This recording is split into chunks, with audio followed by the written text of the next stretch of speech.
Hey, what's up, everybody? This is Charles Sabanson, and welcome you guys to another episode of the Dreamers Pro Show. We cover everything from sports, hot topics, classic debates, entertainment, and we'll give you guys a fresh perspective on things that now we see them in. Today, we got a little bit of beef in these YouTube streets. Well, not really beef, but y'all get what I'm saying. But before we get into it, please make sure you like the video and sub to the channel. Be sure to follow me on Instagram. My handle is CTABANZ. So let's get into these topics, y'all. So we recently did a show. We did a few shows, actually, on Kendrick Perkins. One of the shows we did was him reacting to D Wade, saying that Pau Gasol should have won the Finals MVP in 2010 over Kobe Bryant. We did a show where Kendrick was responding to that. And then we did another show where Kendrick Perkins was pushing back on some of this Kobe Bryant slander. He's like, yo, enough is enough, man. What's going on? Like, especially, and a lot of this is coming from his former contemporaries, like former players that played in the NBA and current players. He's like, let's knock it off with all of this nonsense. Now, we also did a show reacting to some comments that took place on the Big Shaq podcast when the Morris twins were on there, and they were talking about Kobe Bryant as well, where Shaq agreed with Tracy McGrady saying that, you know, he could have won 3 championships with T-Mac and all of this, and the Marcus twins were like, Shaq, we got to disagree with you, right? We got to disagree with you because we believe that you're shortchanging Kobe, and by making those comments. So we did a show about that. A lot of people watched. I think like 70,000 people watched that show.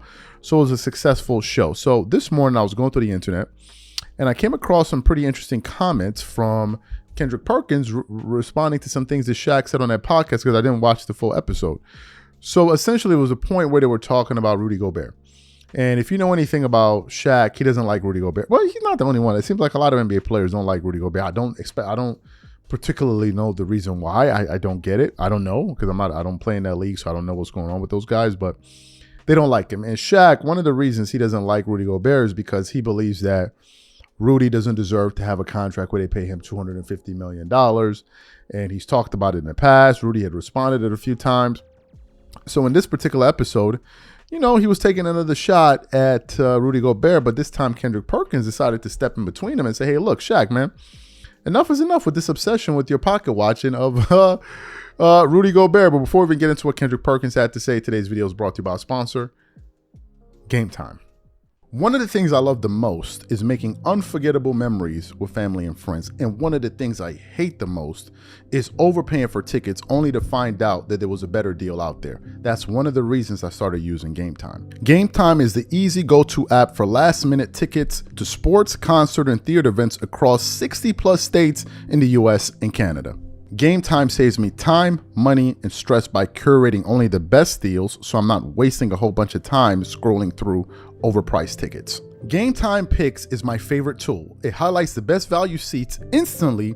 No more guesswork, no more wasting time. For example, I'm really looking forward to watching some of these NBA Summer League games. Here's what I like to do. I choose between the cheapest deal, the great deal, or the amazing deal.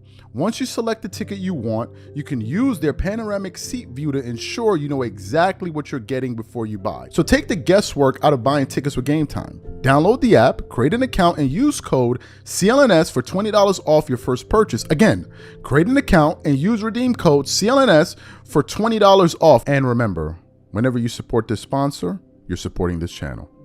Thank you. So what I want to do now is I'm going to play exactly what Kendrick Perkins had to say in response to Shaq's comments on the big podcast, and I'm going to come back and continue on the show. Take a listen to what Kendrick Perkins had to say here. Shaq versus Gobert. What happened? Do you guys want to hear the clip?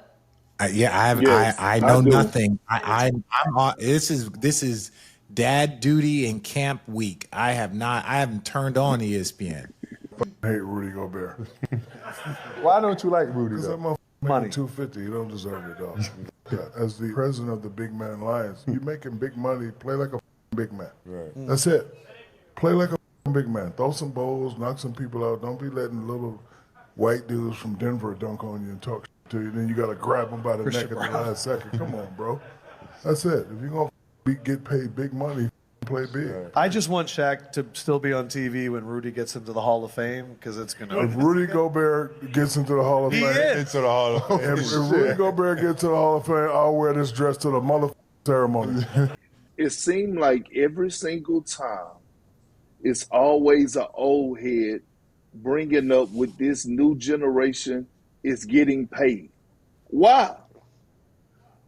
Right? Like, yeah, Rudy Gobert, he make $250 million. We just addressed Kenyon Martin and Gilbert Arenas talking about Chet Holmgren getting $250 million. Like, let them guys get paid, right? Like Shaq, you, in my eyes, Shaquille O'Neal is the most dominant player to ever play the game of basketball, right? Some may argue, but as far as pure dominance, that's who he is. Rudy is not you, bro, and that's okay. Like, you can't expect Rudy to go out there and put up 24 and 20. That's not who he is. He is a 4-time defensive player of the year, right? And when you look at the numbers, when Rudy is on the floor, he has that type of impact. Like, he has that type of impact. Has he won a championship yet? No. Has he been able to lead a team like Ben Wallace was anchoring the defense? He hasn't. I'm just getting tired of every single time. And look, I'm very critical of players in the way that they perform, right? And like critiquing their game if they're not getting the but I never, ever count somebody else's pockets or tell the world what another player or these players shouldn't be getting, right? Like, it's a job first. You want those guys to max out. I always tell guys when I see them, these players that are playing today, make sure you get your letters. Get your letters. So you heard what he had to say. What are my thoughts about what he's saying there? Look, the pocket watching aspect. I guess it's something that they do, right? I think it's something that they do. Shaq isn't the only one that's done that. Like, I've heard Charles Barkley say, you know, these guys are making a ton of hell. I even heard Michael Jordan say it, but Michael Jordan didn't say it from that standpoint. Michael Jordan spoke about it from the standpoint of, you know, giving these guys a lot of money so soon in their careers, it may hinder their ability to really focus on the game and really do it for the passion, because you've already given them a reward at the end of the finish. Like, they already got the bag. So how are they going to be motivated? I've heard Jordan talk about it from that standpoint. But I mean, Jordan didn't talk about it from a pocket watching standpoint. By the way, Michael Jordan last year made the most money of any athlete in the world. He made $300 million last year. Think about that. A guy that's been retired for 25 years made $300 million last year. He was the highest paid athlete in the world last year. Anyway, so Jordan has chimed in as well. In the case of Shaq and this obsessiveness with Rudy Gobert, I mean, look, I guess they don't like Rudy. Right, I guess they just can't stand him. I don't know what it is. Some people feel like Rudy's soft. I even heard Kenyon Martin, I believe on Gil's Arena, he mentioned the fact that he can't stand Rudy Gobert. They were all laughing at him when Draymond Green choked him out like a madman. He just ran behind him and started trying to put him like in a sleeper hole. And then after that, Rudy said that, I think they said he was practicing Muay Thai or wrestling or whatever the hell it was. I don't know what it is. Right, I don't know what it is. Now, Shaq is a wealthy guy.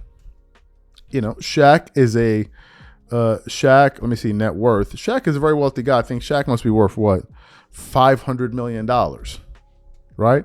Shaq is a very wealthy guy. So, yeah, I'm seeing $500 million from various websites. So, I don't know why it bothers him so much, because usually people that say these things are usually people that feel like, man, if I was in their shoes playing how well I played in this era, I would make X so amount of money, so I'd be worth so and so. I would have such and such amount of money. But in the case of Shaquille O'Neal, he's worth $500 million. So I don't know. Maybe he just is annoyed by Rudy. I couldn't tell you.